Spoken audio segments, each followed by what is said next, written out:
Started when, probably about 6 years ago, I was getting my master's degree at Northern Illinois University.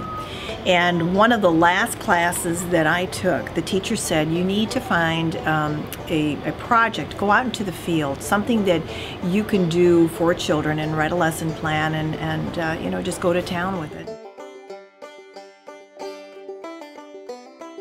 She says, but you know, there's a schoolhouse that has been abandoned, that's in the hills, in the territory. It's in the territory of Galena. And so many people have tried to resurrect this and failed. She says, I'm not sure how far you'll get, but why don't you try it? And I said, oh, I know which one you're talking about. She says, I'm going to give you the name of one farmer that I know who actually went into the dumpsters and pulled out old school journals of all the schools in the Illinois area. So he happens to have Belden School. So I met up with him, and he and I became fast friends. And he was an older gentleman, a gentleman farmer, no longer farming. And he trusted me with the two old journals that he found. One was dated 1871, and one was dated 1920s. And he didn't want anybody else to have it, so he gave it to me. And I held on to those, and I read between the lines. And it was the most magnificent story that I had, you know, all the things that would happen in a schoolhouse. And I built a model schoolhouse of Belden School out of the limestone that you could still find in the ground, and the roof lifted off, and we had school desks in it to help with the PR of getting everyone's attention about the school.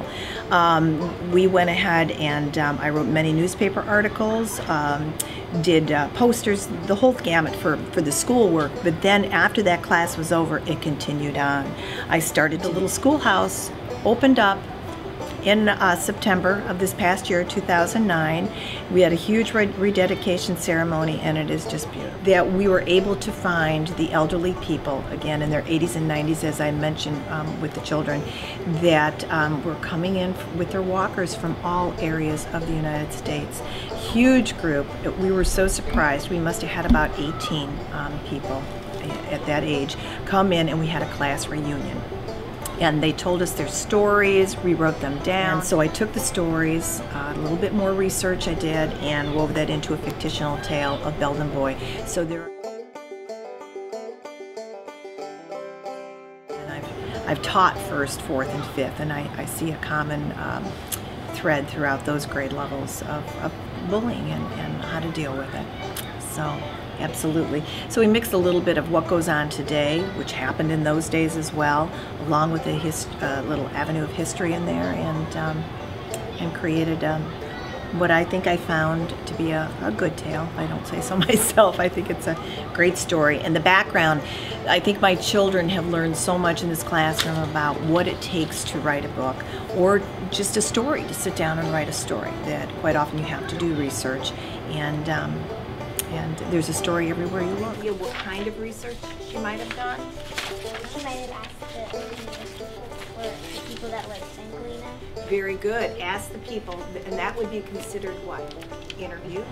That over the 2 years that I've used Belden Boy in my classroom, just the avenue of what I think about as an author, what I go through, et cetera, the children have really picked up on that. And I feel that their writing scores have really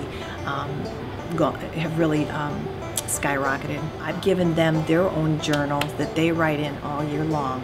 It's a journal where I don't give them a writing prompt. It's theirs to write. Any events that happen to them during the day, from the moment they wake up to the moment they go to bed, or even maybe something they've dreamt, they can come to school and write it down. I will not grade it. I will not look at it.